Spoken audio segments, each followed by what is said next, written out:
After 4 months of living in Dubai, I can honestly say that the city is a lot different than I expected it to be. There was a lot of things that really surprised me, and I'm gonna share them with you in this video because they're definitely something you need to know, especially if you're considering moving to Dubai. Now, the first thing that really surprised me about Dubai is the cost of living. It's a very flexible city that's actually really accommodating for pretty much any budget. You can live in Dubai and spend $100,000 per month. In fact, you could spend $1 million per month if you wanted to in Dubai, but you can also spend $1,000 a month or $2,000 per month. And in fact, most of the people living there are living on less than $2,000 per month. Now, I won't say that's the best quality of life, but unlike a lot of other major cities where you need a minimum of $5,000, $6,000, $7,000, $8,000 per month to live there, you can actually live and have a decent life on just a few $1,000s per month. I know quite a few people living in Dubai that are working as a bookkeeper, maybe they're doing customer service, just a really normal job where they make maybe $2,000, $2,500 a month. They live a little bit outside of the main city center. They don't do anything too crazy. They're not renting 5-star penthouse apartments on the weekend or going and driving supercars, and they have a fine life. They can save money, they can send money back to their family, they can go out for dinner, they can do some fun activities, and they're not complaining whatsoever. So don't think Dubai is just for the millionaires. You can really survive there on any kind of budget. I personally would say the sweet spot is probably about $5,000 per month, but even if you're making less than that, you can still have a great life as long as you're willing to live a little bit outside of those main city centers and not be in walking distance of everything. Now, the second thing that really surprised me is the insane traffic rules and regulations that they have in Dubai. There are speed cameras everywhere. You may have heard this before. Yes, Dubai has a lot of cameras. They're constantly surveilling everything, but I was shocked how many there actually are and how insane and crazy some of the fines are. In places like Abu Dhabi, driving even 2 kilometers over the speed limit, you'll instantly be issued a ticket. And if you do something like run a red light, that's a 50,000 dirham fine.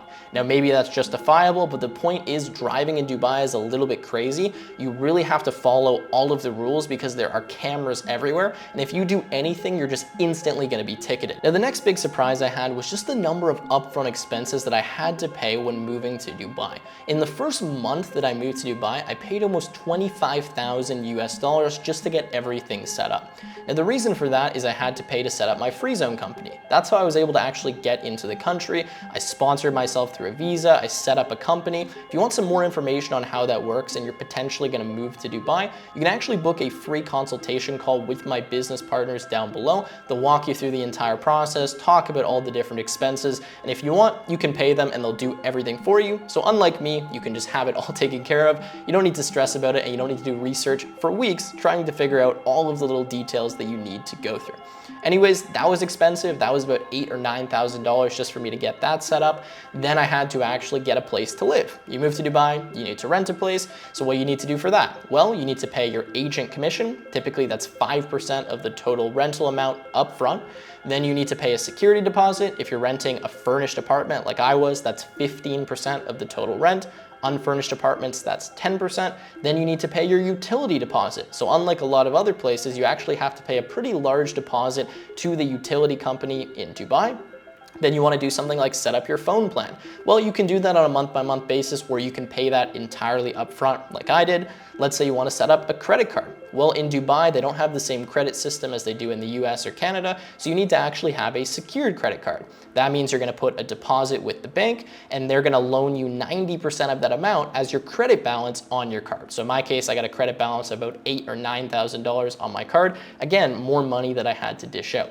Then you have to pay for the place that you're living. So you're going to have to pay at minimum the first and usually last month's rent. Some places will let you pay month by month, but typically you'll get a much better deal if you pay the entire rent amount up front. So that could be $30,000, $40,000 at once coming out of your bank account if you really want the best deal. There's also just a lot of other small expenses. Everything in Dubai costs money, and there was just a ton of money coming out of my bank account in the first month that I moved there. So I definitely recommend budget for that. Have a lot of money, more money than you think you need. I'd say at minimum 20 grand, especially if you're going to set up your own free zone company. And again, if you want to do that, check out my business partners from the link in the description. Now, the next thing that really surprised me is the traffic. Now, I have heard that Dubai has pretty bad traffic in certain areas, but I didn't realize how insane it was until I actually got stuck in it one time.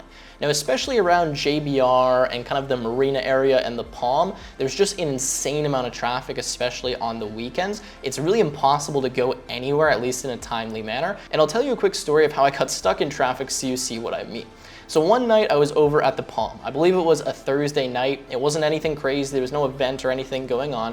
It was about 6:30 and I wanted to go from the Palm to my apartment in the Dubai Marina. The distance is about 2.5 kilometers. It's not very far. With no traffic, it takes about 8 minutes to actually go there. It took me an hour and 45 minutes in a taxi to go from the Palm to my apartment. I was in complete gridlock traffic. It would have been faster for me to walk, but you can't walk because you need to take a highway to actually get there. And I was just stuck in the cab wondering what the heck I was doing with my life. So obviously the traffic's not always that bad. This was at night. It was kind of in prime time, but in certain areas it's just insane. And if you get stuck in that traffic, there's just nothing you can do. So I wanted to make you aware of it. In certain parts, traffic is ridiculous. Try to walk if you can, or just really be careful of being in certain areas at certain times because it was ridiculous. Now, the next surprise I had was the holidays and kind of the working hours. In Dubai, on Sunday, for example, nothing happens. Really, everything's closed. You want to do something at the bank, it just doesn't happen. It's not working. You can't call a lot of people. Things are just completely shut down. But there's also a lot of holidays that I wasn't aware of just because I was naive and I was coming from a place like Canada where we don't have the same like Islamic or Muslim holidays as they do in Dubai and a lot of other places in the world. For example, Ramadan happens. That's a really long holiday where a lot of hours are adjusted, a lot of services are modified. They have holidays like Eid. And there's just a lot of other random government holidays that I wasn't aware of that can kind of mess with your schedule a little bit, or at least not allow you to do things you're trying to do. So my only point here is maybe just study up a little bit on all the different holidays and all of the different events that go on in a place like Dubai. I know that I was ignorant to it, and a lot of times I went out to do something like maybe send some mail and the government building was just closed. I didn't know why. I wasn't even aware there was a holiday. There's just a lot of things that happen there, and the hours are a little bit different than you might be used to from a Western country. Now, the next surprise is a weird one, and this is you need an alcohol license to buy alcohol. Now, if you're there as a tourist, don't worry. You can simply show your passport, and I believe you can show your entrance visa or something along those lines, and you can buy alcohol at a liquor store, you can buy it at a restaurant, no problem. But if you are actually a resident of the UAE, like I am, you need to obtain an alcohol license if you want to purchase alcohol from like a liquor store and bring it home. It doesn't apply if you're at a restaurant, it's just if you want to buy alcohol and bring it back to your apartment or something like that. Now, fortunately, these are free. You don't need to pay for the alcohol license, and you can actually get it on the spot. So you can just go into one of these stores, which are pretty hidden actually. They make it like really discreet, so you don't even know there's a store there. Go in, tell them, hey, I want an alcohol license. You'll fill this thing out online, and then they'll give you one. There's a digital version. I think you can get a physical copy as well, and it's really just a quota, so you can only buy a certain amount of alcohol per month. Now, the quota is massive. It's like $1,500 US or something you can spend per month. I would never spend that on alcohol, but just something that was surprising that I wanted to let you know about. Now, the next thing that was interesting to me is that in Dubai, there's not really a tipping culture. Sure, you can leave some money and you can tip people if you want to, but it's definitely not expected, and I haven't seen many people doing it. Now, I come from a place like Canada where everywhere you go, even if you're serving yourself, they hold up the iPad and they ask you 10%, 20%, 25% tip. So it was kind of a shock to me when I went into a bunch of these restaurants and either the tip's already included in some kind of service charge or they just don't expect it whatsoever. So something interesting, most of you probably already knew that, but you're not expected to tip and you don't really need to tip in Dubai. Sure, it's a nice gesture, but yeah, just something that I found interesting. Now, this next thing was really frustrating to me when I first moved to Dubai, and that's that there are no dryers and there are really no dishwashers. Now, some units do have them, but it's really rare to see them. And for me, I washed my laundry for the first time in this Airbnb that I was renting. And then after that, I was like, okay, what do I do now? How do I dry this? I thought the unit had like a dryer built in or something. So I texted the host and they told me, oh yeah, no, we don't have dryers here. It's not normal. Just hang your stuff up outside.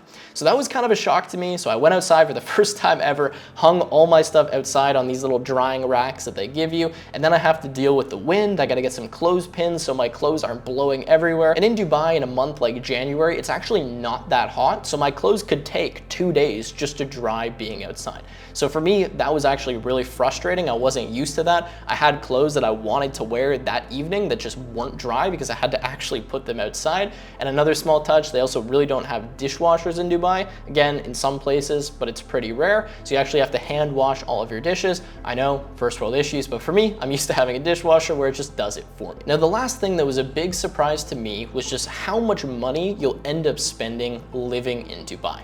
Now, I'm not someone who goes out and does a ton of stuff or spends a lot of money, generally speaking, but being in Dubai, I've definitely seen my spending increase, and I feel like everything just costs me money. Every time I walk outside, I feel like I'm tapping my card here, I'm buying something here. There's just so much to do. There's so many different activities. And me personally, I found myself just indulging more, being a little bit more distracted, and spending money more on random things than I'm used to doing in a place like Canada. Now, part of that is due to the fact that I'm new to Dubai, I'm trying a lot of stuff, but I just wanted to make you aware of the fact that being in a place like this that's very touristy, where there's so many different activities, there's so many cool things you can be doing, do expect to spend a little bit more money than maybe you're used to. And when you go out, there's not that many free activities to do compared to a place like Canada. For example, in Canada, I can just go to a park, I can go walk around. There's a lot of free stuff and things that are kind of funded by government tax dollars that don't really exist in Dubai. It's hard for me to think of more examples, but I just want to generally say that I spend a lot more money living in Dubai